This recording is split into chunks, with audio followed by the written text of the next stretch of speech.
Hello friends, once again welcome back to this channel.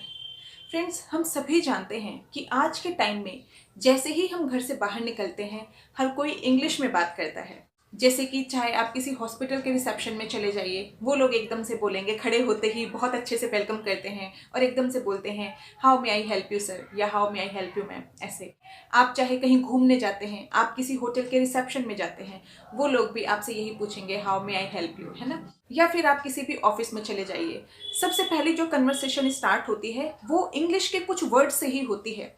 लेकिन कितना अजीब लगता है ना कि वो लोग तो हमसे इंग्लिश में बात शुरू करते हैं, लेकिन हम एकदम हड़बड़ा जाते हैं और उनकी उस बात का हम इंग्लिश में ही रिप्लाई नहीं करते, हम लोग अपनी लैंग्वेज में या हिंदी में जवाब देते हैं। जब ऐसा फेस आता है ना कि सामने से कोई हमसे इंग्लिश में बात करे और हम इंग्लिश में ही रिप्लाई ना करें, तो थोड़ा इंप्रेशन भी अच्छा नहीं पड़ता और मन में कहीं ना कहीं खलता है। ये चीज़ मेरे ख्याल से सभी को फील होती है। और कुछ लोग इस इम्प्रेशन से अपने आप को बचाने के लिए, या ये कहूँ कि अपने आप को झूठी तसल्ली देते रहते हैं, ऐसे करके कि जैसे बोलेंगे तो कौन सा वो हमारा रिश्तेदार था, अगर हमने उससे हिंदी में बात कर ली या उसके ऊपर इंप्रेशन खराब पड़ा, हमें कोई फर्क नहीं पड़ता, वो जो सोचे वो सोचता रहे, हमें कोई फर्क नहीं पड़ता, ऐसे। या कुछ लोग ऐसे सोच सकते हैं कि अरे अगर हमने हिंदी में बात करी है तो हम हिंदुस्तान में रहते हैं, हम इंडिया में रहते हैं और हिंदी हमारी राष्ट्रभाषा है, तो हम तो हिंदी में ही बोलेंगे, वो इंग्लिश में बोलता है तो वो उसकी ड्यूटी है।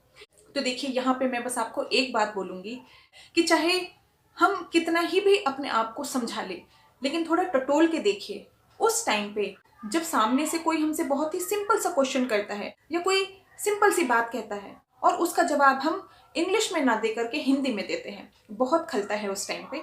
अब चाहे हम इस चीज को एक्सेप्ट ना करें, लेकिन फैक्ट यही है कि कुछ देर के लिए वो बहुत खराब लगता है। अब देखिए, जो ये मेरी आज की वीडियो है ना, वो इसलिए है कि देखिए हमारी तो जैसे तैसे कट गई, आधी और ऐसे ही निकल जाएगी, ठीक है, जहाँ इतना सहा थोड़ा और सह लेंगे, कोई बात नहीं। लेकिन जो चीज हमने फील करी, जो एम्बेरसमेंट हम फील करते हैं, वो एटलीस्ट अब हमारे बच्चे ना करें। और वैसे भी आप देखिए कि आजकल तो ऑफिस में इंग्लिश में ही बात करी जाती है। नो डाउट कि आप ये भी सोच सकते हैं कि बच्चा जब ऑफिस में जाएगा या जॉब करेगा या घर से बाहर निकलेगा तो वैसे माहौल में रहेगा, वैसे ही उसकी लैंग्वेज भी हो जाएगी, कोई बड़ी बात नहीं है। लेकिन मैं आपको थोड़ा सा बता दूं कि ऑफिस तक पहुंचने के लिए बच्चे का कम से कम इंटरव्यू तो होगा ना, इंटरव्यू तो उसे देना ही पड़ेगा और वो कंप्लीटली इंग्लिश में होता है। तो आज मैं आपके साथ कुछ ऐसी बातें शेयर करना चाहती हूँ जिनको अगर आप यूज करेंगे तो आप अपने बच्चे का तो फ्यूचर ब्राइट करेंगे ही करेंगे। और मेरा मानना तो ये है कि हमारी भी अभी कौन सी उम्र निकल गई, अगर हम अभी कुछ सीख सकते हैं, अपने आप में कुछ चेंज ला सकते हैं और अपनी पर्सनैलिटी को इम्प्रूव कर सकते हैं, तो हमें करना चाहिए। आप पहले मुझे सुन लीजिए, अगर आपको लगे कि बात सिंपल सी है तो आप इसको जरूर फॉलो करिएगा और आप खुद देखिएगा कि आप कितने इम्प्रूव हुए हैं टाइम के साथ।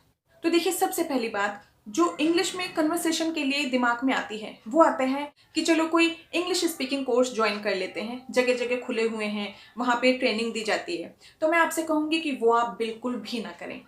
अब मैं आपको बताती हूँ कि ये मैं क्यों मना कर रही हूँ। देखिए, अगर आपको इंग्लिश आती है, आप इंग्लिश समझ तो लेते हैं सामने वाले की, लेकिन बस उसका जवाब ही आप नहीं दे पा रहे हैं, हिंदी में जवाब दे रहे हैं या अपनी लोकल लैंग्वेज में जवाब दे रहे हैं, तब ये आपके लिए बिल्कुल सही है कि आपको कोई इंग्लिश स्पीकिंग कोर्स नहीं करना है।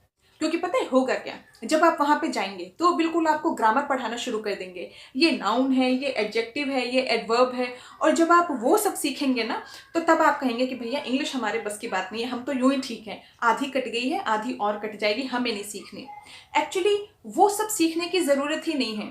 आप थोड़ा सोच के देखिए, हिंदी हमारी मातृभाषा है, जब हमने ये सीखी तो क्या हमारे पेरेंट्स ने हमें ये सिखाया? संज्ञा, सर्वनाम, संधि, ये सब कुछ नहीं सिखाया। हम बस ऑब्जर्व करते रहे चीजों को, हम बस अपने बड़ों को ऑब्जर्व करते रहे और हमने उनको कॉपी किया और आज हमें हिंदी आती है। आप गौर करके देखिए, जब आप स्कूल नहीं भी गए थे उससे पहले हम हिंदी बोलते थे।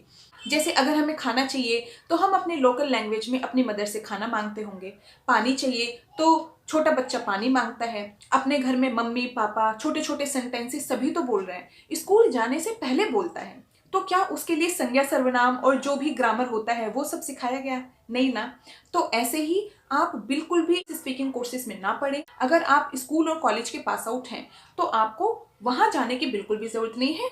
बस आपको कुछ टिप्स फॉलो करनी है जो मैं अब बताने जा रही हूँ। देखिए, जैसे हिंदी हमारी लैंग्वेज है ना, वैसे ही इंग्लिश भी एक लैंग्वेज है।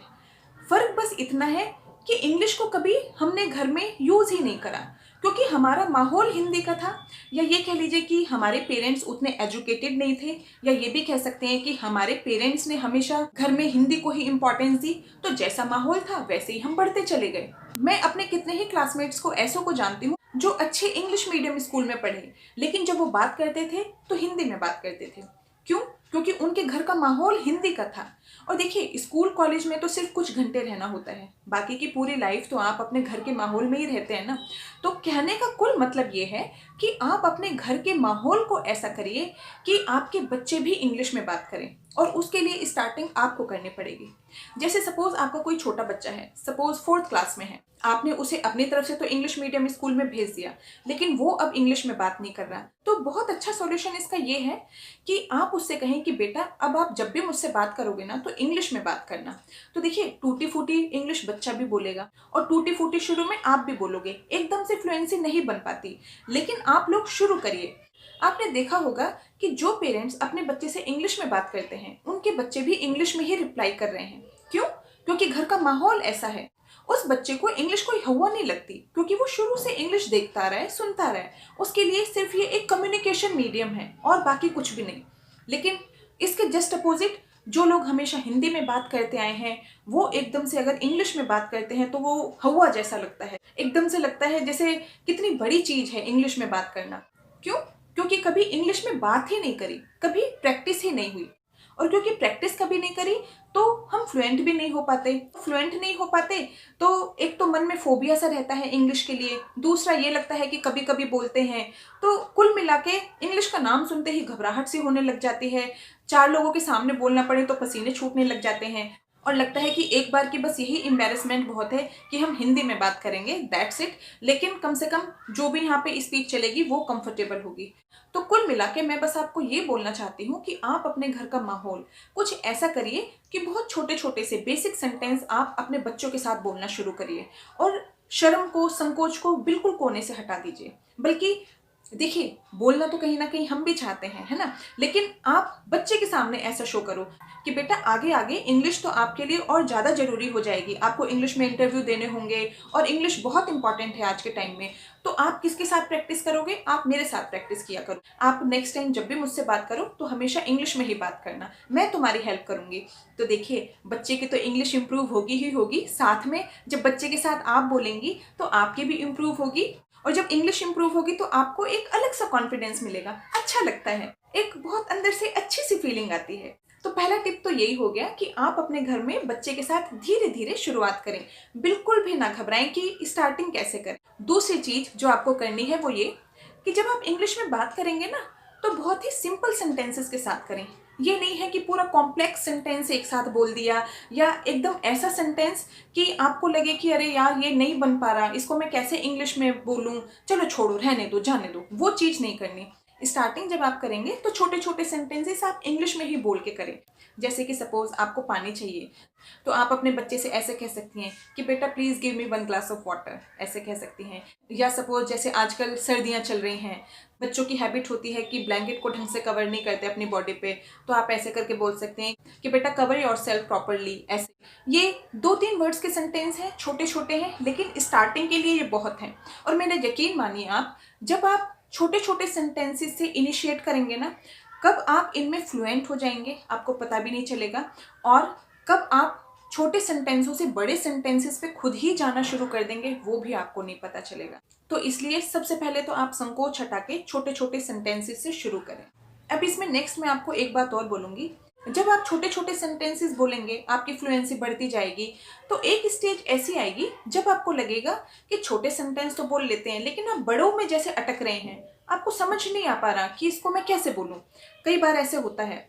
तो उसके लिए आप क्या करेंगे, आजकल हर चीज के ऐप्स हैं, आप ऐप्स डाउनलोड कर लीजिए मोबाइल में। हिंदी टू इंग्लिश ट्रांसलेशन वाले ऐप हैं, वो आप डाउनलोड करिए। इंग्लिश का जो सेंटेंस आपसे नहीं बोला जा रहा वो आप हिंदी में बोलिए, ऐप आपको इंग्लिश में ट्रांसलेट करके देगा, और वो फिर आप देख के समझ के उसको रिपीट करना शुरू कर दीजिए। और बल्कि उस सेंटेंस को आप दिन में कई कई बार यूज करें, जिससे कि आप उसके लिए यूज टू हो जाएं। इसमें आपको ये बिल्कुल ध्यान नहीं देना कहाँ वर्ब है, कहाँ एडजेक्टिव है, कहाँ क्या है, नहीं नहीं, इस चक्कर में बिल्कुल भी ना पड़े। इतना डीपली सोचेंगे तो हो गई इंग्लिश, कभी नहीं सीख पाएंगे। इसको सिर्फ एक लैंग्वेज की तरह लीजिए, एक कम्युनिकेशन मीडियम की तरह लीजिए, बाकी और इसको हुआ समझने की बिल्कुल भी जरूरत नहीं है। स्टार्टिंग में छोटी छोटी गलती होंगी तो जरा सोच के देखिए, आपसे हिंदी में गलती नहीं होती है क्या? हिंदी में भी तो कई बार बोलते बोलते हम पीछे वाला वर्ड आगे बोल जाते हैं, कितनी बार हो जाता है, कितनी ही बार ऐसा होता है कि हम सा को शा बोल देते हैं। मेरे ख्याल से सबसे ही गलतियां होती होंगी। ये नहीं है कि हिंदी हम बचपन से बोलते आए हैं तो वो हमारे बिल्कुल शुद्ध होती है, ऐसा कुछ भी नहीं है, दिमाग से बिल्कुल निकाल दीजिए। ये समझिए कि इंग्लिश भी एक मीडियम है जिससे हम अपनी बातों को सामने वालों को ट्रांसफर कर रहे हैं। तो अगर गलती होती है तो कोई बात नहीं, शुरू में गलतियां होती हैं, बाद में धीरे धीरे कब इसमें आप परफेक्ट हो जाएंगे आपको पता भी नहीं चलेगा। तो बिल्कुल संकोच हटा दीजिए। इसीलिए मैंने बोला है कि आप पहले अपने बच्चों के साथ प्रैक्टिस करें। प्रैक्टिस करते करते कभी आपकी हैबिट में आ जाएगा, आपको पता भी नहीं चलेगा और आप बाहर भी बोलने लगेंगे। सबसे लास्ट में जो सबसे इम्पॉर्टेंट बात है वो ये कि जैसे आप ये भी सोच सकते हैं कि ये बोल रहे हैं कि बच्चों के साथ बोलें, लेकिन बात शुरू होती है कि बोले ही कैसे, बोला ही नहीं जाता, कैसे करें हम ये? तो देखिए, आपको करना क्या है, आप हिंदी में जब बोलते हैं, जब आप हिंदी में सोचते हैं, जैसा आप सोचते रहते हैं वैसा ही आपके मुंह से निकल जाता है। जैसे कि सपोज अभी आप ऐसे सोचें कि अभी शाम का टाइम हो रहा है, शाम के टाइम मुझे खाना बनाना है, खाना बनाने के बाद मैं थोड़ी फ्री रहूंगी तो सोच रही हूँ बच्चे को पढ़ा दूं, बच्चे को पढ़ाने के बाद डिनर करेंगे, उसके बाद ये काम होगा। कहने का मतलब है कि ये जो आप सोच रही हैं, जो भी आपका लाइफस्टाइल है वो आप सोच रही हैं, तो सोच कैसे रही हैं आप? हिंदी में। अब आपको क्या करना है, अब आपको इंग्लिश में सोचना शुरू करना होगा। सबसे पहली बात तो देखिए यही है, या मैं ये भी कह सकती हूँ कि ये जो पॉइंट है जो मैं अभी सबसे लास्ट में बोल रही हूँ, ये शायद सबसे पहले आना चाहिए था कि आपको इंग्लिश में सोचना शुरू करना है। जब आप इंग्लिश में सोचेंगे तो बहुत इजी हो जाएगा आपके लिए कि आप जैसे ही मुंह खोलें आपके मुंह से फिर इंग्लिश में ही बातें निकलेंगी। ये जो आपको मैंने आज बताया है ना, इसको आप ज़्यादा नहीं, सिर्फ 1 वीक करके देखिए। आपको 1 वीक में ही अपने आप में काफ़ी इंप्रूवमेंट समझ में आ जाएगी। आपको 1 वीक में ही ऐसा लगेगा जैसे हाँ वाकई में इंप्रूवमेंट होती है। हमारे साथ एक्चुअली मेन प्रॉब्लम होती क्या है कि हम हिंदी में ही सोचते रहते हैं। हम जब अपने आप से भी बात करते हैं, जिसको हम सोचना बोलते हैं, वो हम हिंदी में ही करते रहते हैं। लेकिन देखिए, अगर अब आपको चेंज होना है तो थोड़ा सा आपको अपने आप को चेंज करना पड़ेगा, अपने लिए, अपने बच्चे के लिए। और बल्कि मैं तो कहती हूँ कि अभी हम ही कौन सा बूढ़े हो गए कि भाई 80 साल के हो गए, अब लाइफ में सब कुछ देख लिया। अभी तो बहुत कुछ देखना बाकी है। और वैसे भी आप थोड़ा सा सोच के देखिए, जब आप किसी के सामने इंग्लिश में बात करते हो, वैसे चलिए छोड़िए, इंप्रेशन छोड़िए, लेकिन सामने वाला आपसे इंग्लिश में बात कर रहा है, आप उसे इंग्लिश में ही रिप्लाई कर रहे हो तो अच्छा लगता है। और वो सोच के देखिए कि सामने वाला आपसे इंग्लिश में बात कर रहा है और आप उसका हिंदी में जवाब दे रहे हो, बिल्कुल नहीं अच्छा लगता। तो मैं बस यही कहूंगी कि हम भी किसी से कम नहीं है, और सिर्फ इंग्लिश एक लैंग्वेज है, कुछ हुआ नहीं है। तो आप आज से ही इस पे काम करिए। और मुझे पूरे यकीन है, अगर ये चीज आप 1 वीक तक प्रैक्टिस करेंगे तो आपको खुद ही लगेगा कि हाँ कुछ तो इम्प्रूवमेंट हुई है, और उस इम्प्रूवमेंट को देख के आपका और आगे करने का मन करेगा। ऐसा मेरे साथ तो हुआ है। एक्चुअली सच बताऊं तो ये चीज मैं भी कर रही हूँ, और जब मैंने किया, मैंने इसमें इम्प्रूवमेंट देखी तो सोचा कि मैं इसको आप लोगों के साथ भी शेयर करूं। और कहते हैं ना कि जैसा देश वैसा भेष। तो इंग्लिश आज के टाइम में बहुत इंपॉर्टेंट हो गई है। नो डाउट कि हम इंडिया में रहते हैं तो बिना इंग्लिश के रह सकते हैं, लेकिन इंग्लिश बोलना अच्छा तो लगता ही है। वो तो जब नहीं बोल पाते, जब की बात होती है कि अंगूर खट्टे हैं, वो तो फिर बोलना पड़ता है, मजबूरी है। लेकिन इंग्लिश आनी चाहिए, अच्छा लगता है। तो फ्रेंड्स, ये चीज़ मैं कर रही हूँ और मैंने आपके साथ शेयर किया। आई होप आपको अच्छा लगेगा। अगर अच्छा लगे तो वीडियो को प्लीज़ लाइक करिएगा, और जो लोग नए हैं चैनल को सब्सक्राइब करिएगा। मिलते हैं नेक्स्ट वीडियो में एक नए टॉपिक के साथ। टिल देन बाय बाय, अपना ख्याल रखिएगा।